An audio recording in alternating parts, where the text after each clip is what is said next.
Alrighty guys, so I've got a new terrain project that I have recently crafted for my upcoming D&D campaign. So right now I've got a bunch of hills to play with the elevation of my map. But what I need is a general piece of terrain that can act as choke points to kind of serve the function of like halls and doors in a dungeon, and be just like tactically advantageous positions, like places you want to get to and stop the enemies from being, and also just to serve as general like line of sight blockers, like to be the walls of your dungeon, if you will. And I saw Black Magic Craft made these ruins that looked perfect. They looked like they accomplished all these things that I was looking for. And they were allegedly cheap, if you consider the $150 you need for a Proxxon wire cutter to be cheap. But I went ahead and made my own version, just using like supplies that I had. So I had a bunch of Jenga blocks and wooden 1-inch cubes that I had bought for D&D to use as just generally like just general terrain, like environmentally agnostic terrain. But I never really used them because it took forever to make a structure out of them.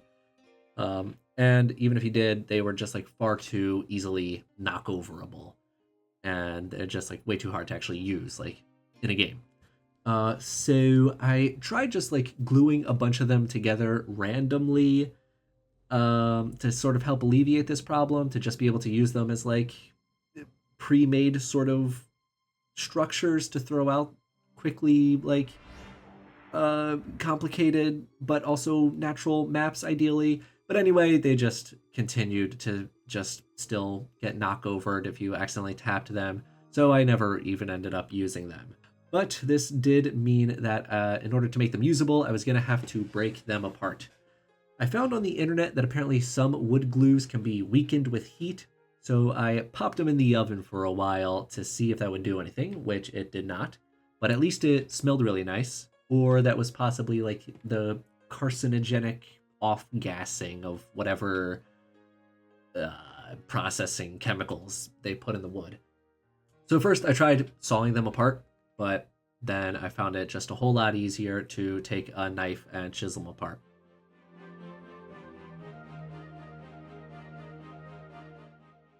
Then I re-glued them together in a scaffolding kind of shape.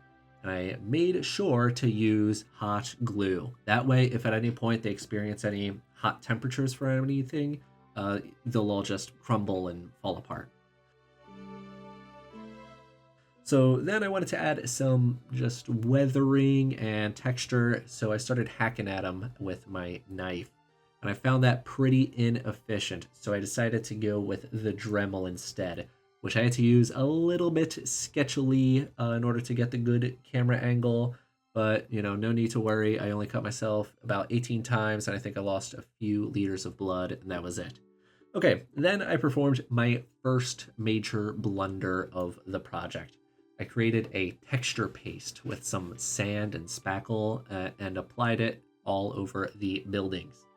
So like my idea here was to make the texture look more stone-like, maybe like between mortar between the blocks, and or to smooth out and like just lessen the effects of some of those Dremel cuts.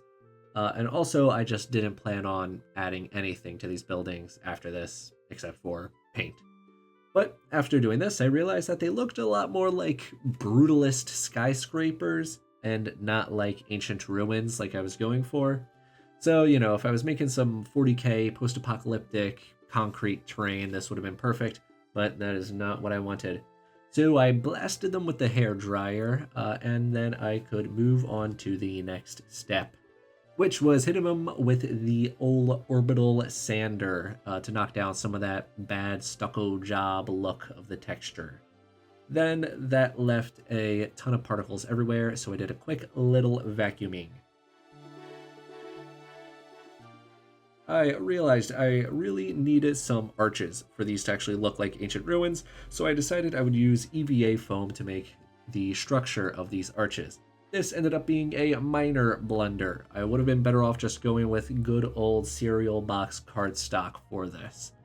Okay, but then I marked off some 1x3 lines on the EVA foam to make strips and cut them out using my paper cutter, which I also realized I can use the guidelines on and did not actually have to mark down the lines on any of these pieces of foam. Okay, then I hot glued the strips to make the arches, but the foam is now bonded to the stucco and not the wood itself, which I can guarantee will not lead to any problems in the future. Suffice to say, I was starting to experience some doubt about the project at this point. But I set up some lads and started to think about how neat the encounters were going to be using these ruins. And seeing all the diving charges that were going to happen, seeing that in my mind's eye, it filled me with determination. So I needed some detailing to break up these large flat surfaces. So I added some coffee stir stick wooden beams, again hot gluing them to the stucco, which again I am sure will never be a problem. Okay, then I spent an insane amount of time cutting out bricks, which I ended up only using a few of. So I hot glued them to the stucco just to add more detail.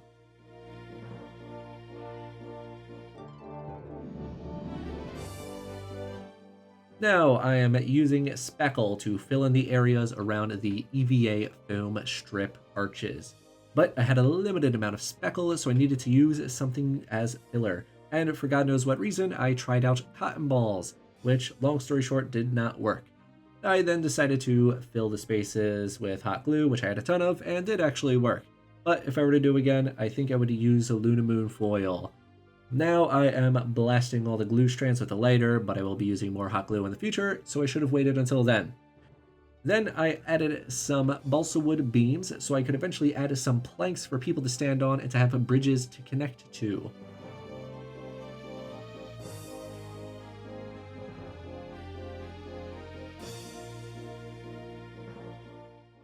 I reinforced the wood with a little bit of super glue, but probably should have used a whole lot more. I cut some planks out of some tongue depressors and added a little bit of wood grain texture by running the edge of my saw along the surface of the wood sticks. Then I made some cross beams by cutting some 45-degree angles into the balsa wood to make a place where I could put down my wooden planks.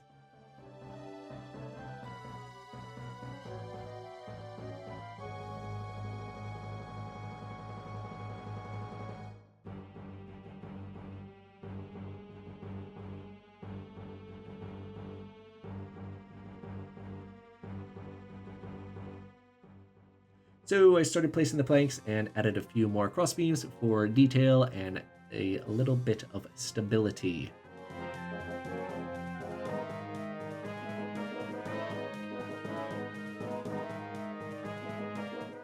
Then I started to reapply the texture paste, this time with a brush, to blend in those stuccoed arches.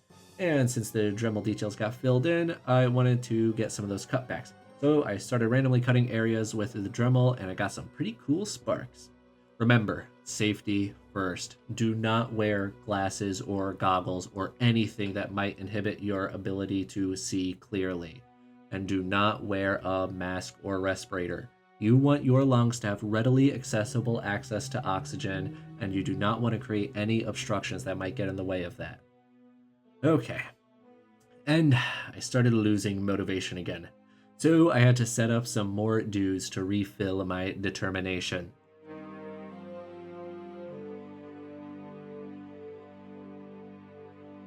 Now everything is getting a full coat of black primer to eventually become the shadows. And then a lighter coat of a creamy, bony color. And finally a zenithal dusting of pure white.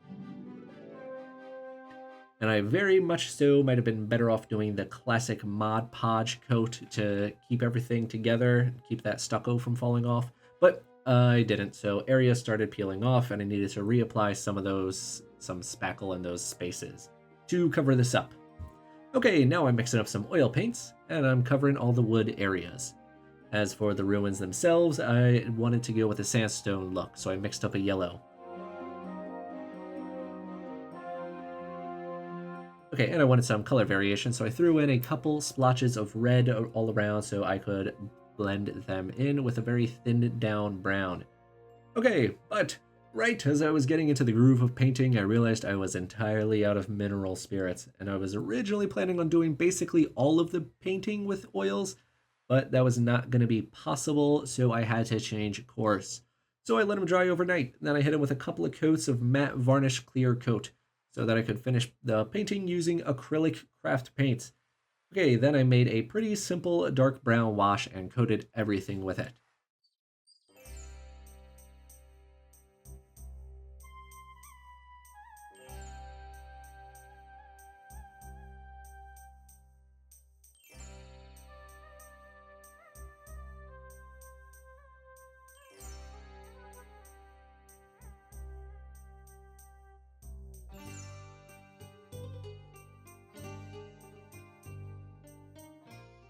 And here is where everything started to take a turn for the worse. Okay, first of all, I think I did not wait a long enough time after priming to fully dry before I started with the oil paints. It was particularly humid that day, as in slightly drizzling as I was priming. And as I was using the oil paints and handling the buildings, they were feeling a little bit tacky. And there were black smudges all over my fingers, so I think the paint thinner was removing some of the priming layer.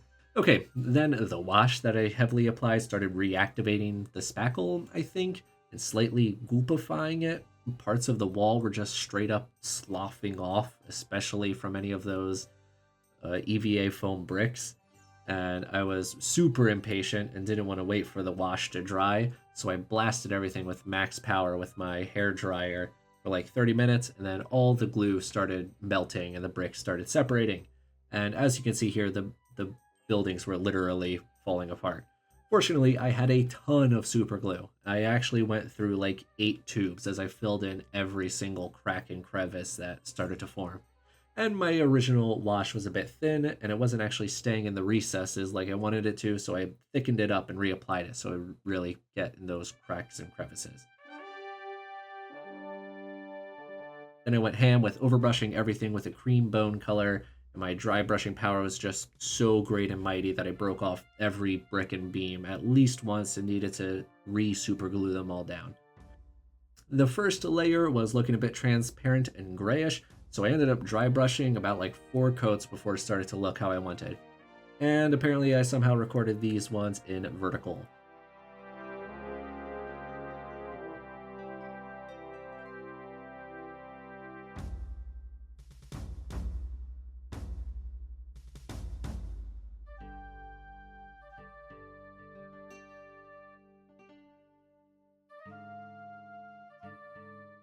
Okay, the Jenga blocks were kind of my test for everything, which I decided I was going to keep separate and use them as fallen and or broken columns and pillars, just general scatter terrain, basically. Okay, by the time I started with the 4th coat, the brush was like glued together. And when it comes to mani painting, something you'll hear is that dry brushing isn't actually dry. You still want some moisture on your brush, at least enough to actually get the paint to come off. But when using craft paints, you just gotta straight up dry brush them out of the bottle because they start behaving really, really poorly if you add any moisture to your brush. Okay, then I grabbed a small brush to get into the hard to reach places. I tried cleaning off my big brush, but I'm not gonna lie, I think this might have been a pretty traumatic experience for him, and I don't think he's ever gonna be the same. Now I'm using a white paint and adding a final bright dry brush highlight to the outermost edges of everything. And lastly, I thinned down the brown paint and added that to the wooden beams and to some of the exposed EVA foam. Okay, and I am going to call that good enough for me. So, let's see a table that I put together before I had these ruins.